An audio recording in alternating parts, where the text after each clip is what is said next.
ही गोष्ट आहे भारत आणि भारताची. दोन दोन भारत हे कसं काय?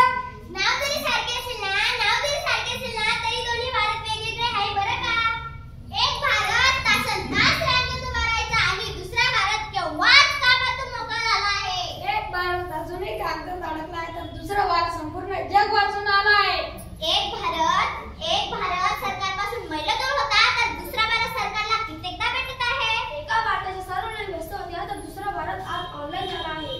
एक भारत अजूनही कागदात अडकला आहे तर दुसरा भारत केव्हाच पेपर फ्री झाला आहे. चला तर मग या दोन्ही भारताची भेट घडवून आणूया.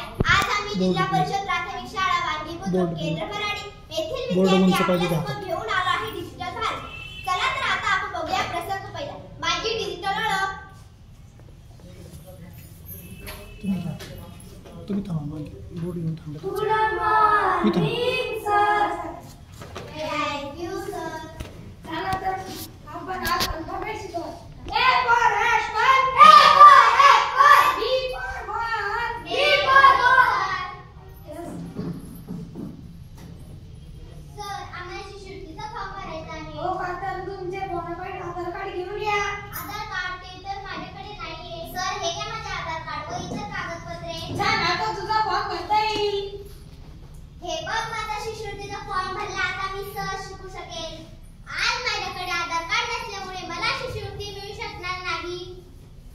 मित्रांनो डिजिटल भारत अंतर्गत आधार कार्ड ही आपली डिजिटल ओळख आहे. त्यामुळे शिक्षण, रेशन बँक व सरकारी योजना सहज मिळतात आणि ही आपली मूळ कागदपत्रे हरवल्यास ती आपल्याला सरकारच्या डिजिलॉकर ह्या ऍप मधून मिळू शकतात. चला तर मित्रांनो आता आपण बघूया प्रसंग दुसरा. शिक्षण क्षेत्रातील डिजिटल भारत. अगं कुठे चाललीस सगळे दीदी? अगं मी कोचिंग क्लासेसला चालले होते. आता काय करतेस तू? अगं मी नीटचा अभ्यास करत आहे. तू कुठे चाललीस? अगं माझी घरची परिस्थिती नसल्यामुळे मी घरीच बहीण भावांना सांभाळत आहे.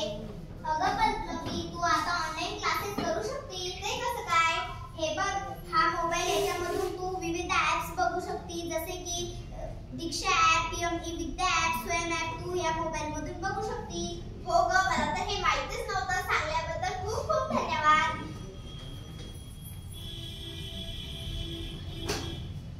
कोविड सारख्या महामारीमध्ये मुले शिक्षणापासून वंचित राहिलेली नाहीत. आज आपल्याकडे दीक्षा ऍप, स्वयं ऍप, पीएमई विद्या ऍप आहेत ज्याचा आपण शिक्षणात प्रभावी वापर करू शकतो. आता आपण बघूया कृषी क्षेत्रातील डिजिटल क्रांती.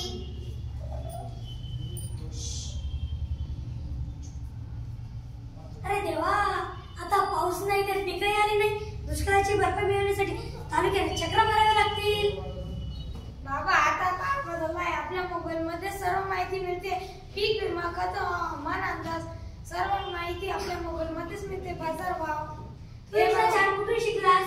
आपल्या मोबाईल मधूनच बाबा. हे बघा बाबा हे मला पण शिकव. हे बघा वा शाबास. भारत सरकारने किसान सुविधा व इतर ऍप शेतकऱ्याच्या सोयीसाठी बनवले आहे. आता आपण बँकिंग क्षेत्राकडे जाऊया. आपल्याला फोन पे, गुगल पे क्षेत्र तर चांगलेच परिचित आहे. या प्रसंगाबद्दल अधिक जाणून घेऊ.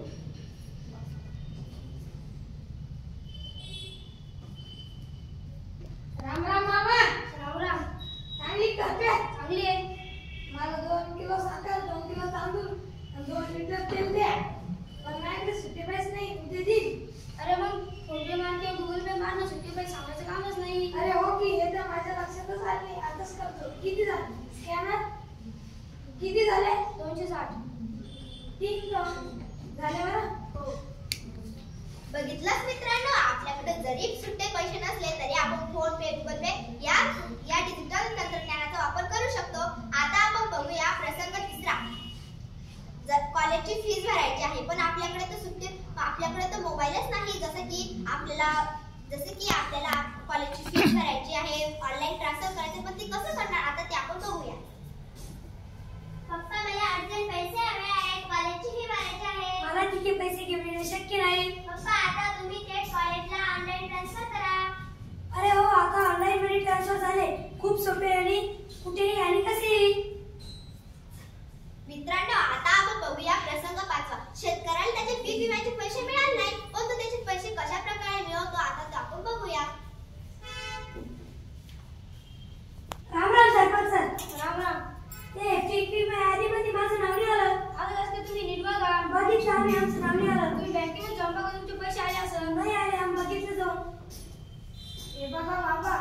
आपलं पीक विम्यात यादीत नाव आलं आणि दुष्काळाच्या भरपाईचे पैसे आले. हे पहा सरपंच, तुम्ही आमचे पैसे खाल्ले दिले ना? नाही आम्ही खाल्ले तुमचे आमचे पैसे आम्हाला हातच पाहिजे. ग्रामसेवक साहेब यांचे पैसे यादी करा बघा तुम्ही. धन्यवाद सरपंच, धन्यवाद. बघितलंच मित्रांनो, शेतकऱ्यांनी त्याचे पैसे कशा व डिजिटल तंत्रज्ञानाच्या माध्यमातून मिळवले. आता आपण बघूया प्रसंग 6. घरातील डिजिटल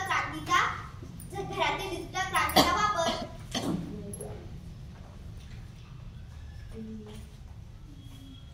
अरे देवा, आज तर खूप काम आहे. साफसफाई करायची आहे, लाईट बिल भरायचं आहे, मोबाईलचा रिचार्ज करायचा आहे. आज खूपच काम आहे.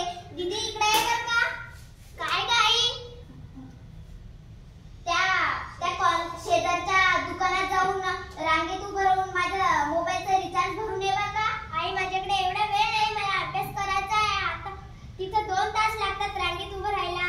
अगं आई, तू तिला का बरं सांगते? हे बघ, आता सगळं ऑनलाईन झालंय बरं का? कसं काय? हे बघ, टिंग टॉंग. अगं तू तर खूप हुशार झाली, शाबास. बघितलंच मित्रांनो, आपण घरात सुद्धा डिजिटल तंत्रज्ञानाचा वापर करू शकतो.